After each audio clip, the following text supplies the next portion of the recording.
Hello, my dear students of class 6 English medium. Today I am discussing the difference in temperature between day and night. In my last class, I discussed uh, actually what are the different processes of heating up of the atmosphere. So actually the different process of heating up the atmosphere. Actually the process of radiation, the process of conduction, etc. Method of conjunction, convection. Okay, so now the difference between the highest and the lowest temperature in a day at a place is known as the diurnal range of temperature. So this is very important. The difference between the highest and lowest temperature in a day is known as the diurnal range of temperature. And also the difference between the average temperature of the hottest and coldest months is known as the annual range of temperature.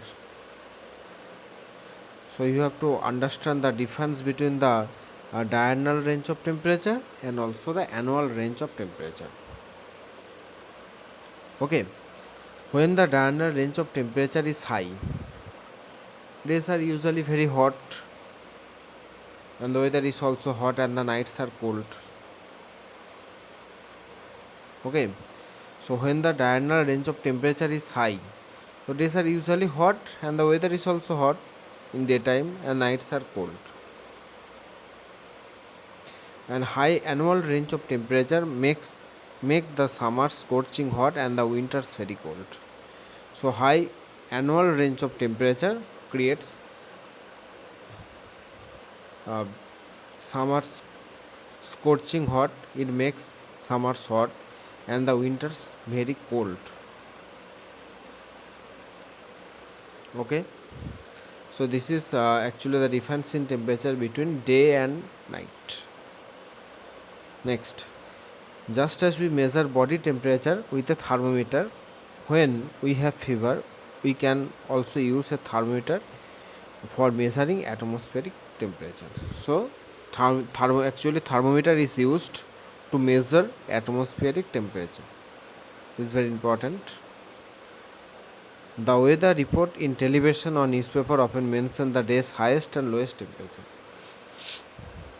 So we can measure the highest and the lowest temperature in a day by a 6 thermometer.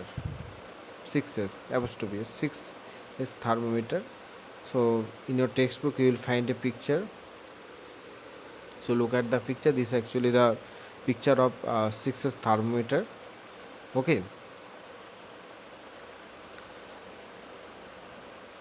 So it is divided into there are two units to measure temperature. Actually there are basically two units to measure temperature. Fahrenheit, actually it is expressed in F, and Celsius or centigrade C.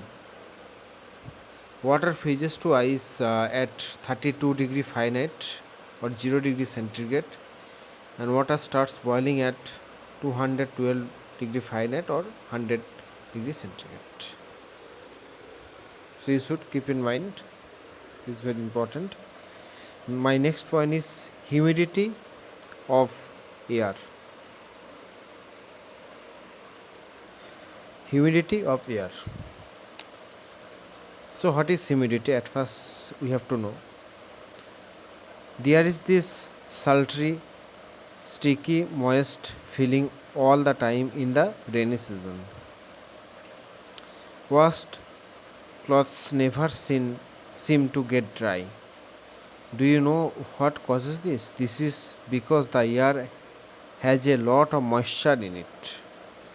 Due to the moisture, the clothes dry up quickly and skin gets dry as well as in winter, and due to the lack of moisture in air.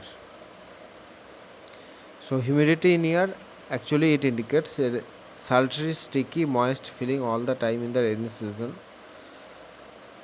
So washed clothes never seem to get dry. So this is because the air has a lot of moisture in it.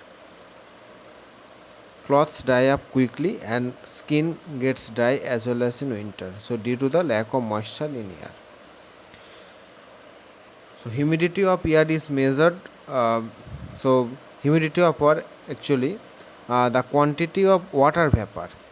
The quantity of water vapor in a specific quantity of air at specific temperature. Actually, the quantity of water vapor in a specific quantity of air at a specific temperature is known as the humidity of air.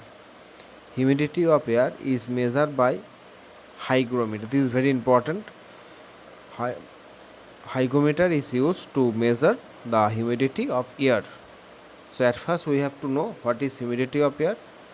The quantity of water vapor in a specific quality of air in a specific temperature is known as the humidity of air, and also hygrometer is used to measure the humidity of air. Okay, clear?